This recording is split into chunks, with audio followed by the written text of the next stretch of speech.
What's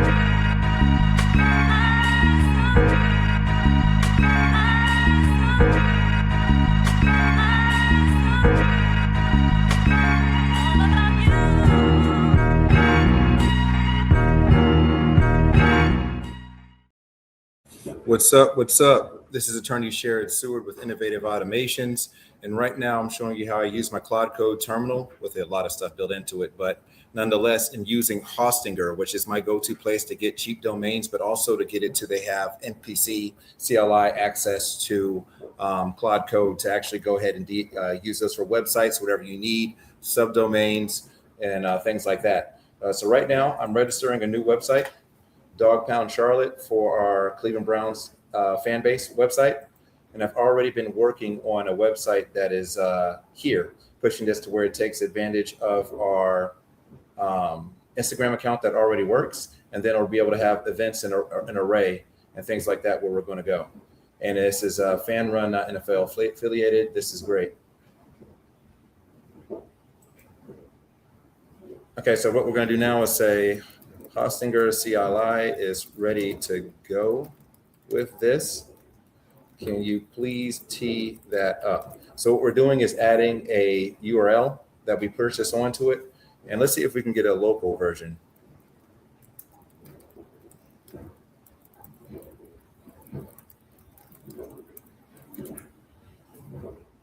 One thing I'm going to go look in, and there's a great content creator that's a code tech person as well, named Sabrina Romanoff, who is the founder of Blotato. But I was watching one of her videos to where you can actually see kind of in terminal the visual representation as you're going through it, kind of like you would do on the desktop version of it, or like what I should say, the browser version of it, to where you can see stuff going. So there's the site right there. Let's do Control Bow. And this website is deployed to Netlify. Now, when I'm vibe coding, what I like to do is use Netlify and Vercel. I have paid counts to both. So that way, depending on what type of backend you're using or the purpose of the website, your sub agent, when you're building these websites, can pick which of these hosting agents is best to put the website and for the price and for the features, and make that determination. So right now I was able to pull this straight off of my Instagram account. And it has a recap of our past events and the feed. Here we have our previous posts that were here, and it did a great job of getting the content. So now we can go and maybe add products, digital products here.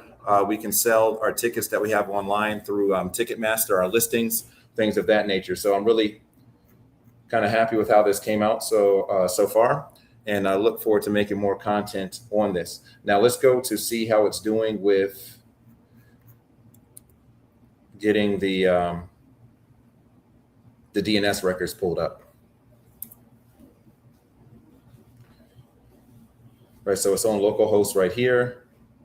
I want to say I want this site pushed through GitHub and then to deployment and the DNS records set up properly. We will do the email for this later. Said it launched in the wrong directory. All right, so what happens is there's a couple ways to deploy websites. You can deploy them locally through your folder that's on your computer or wherever you happen to be doing the code. It could be a tablet maybe. The next thing is it can be done through Netlify or through Vercel, to where when you make a change, it pushes through there and then it gets posted. But the way I prefer to do it is I go push it to a GitHub repository. So that way, if I have team members that need to update their own, update the site on their own, they can go to the GitHub, and we all are working on the same project and things of that nature. And we can make different branches. For example, if we want to work on it without making it live yet, there's ways to do that and keep everything very organized. But sometimes when you go to tell it to deploy, and it's been doing it a couple different ways, you have to kind of work with it to get it on the correct part. So that's what it's working on it now. We have it doing three things. One is pushing it to GitHub in the first place. Two, it is doing the DNS records so that our actual custom URL shows instead of like the Netlify one. See right now how it says Dog Pound Charlotte Netlify app. That's because it's not hooked up with the proper DNS records.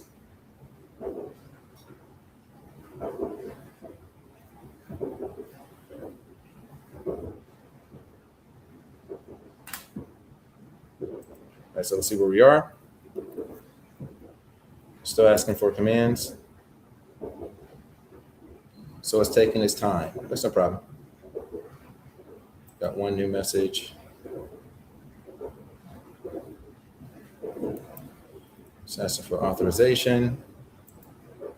I need to see those tokens. But you get the gist of it.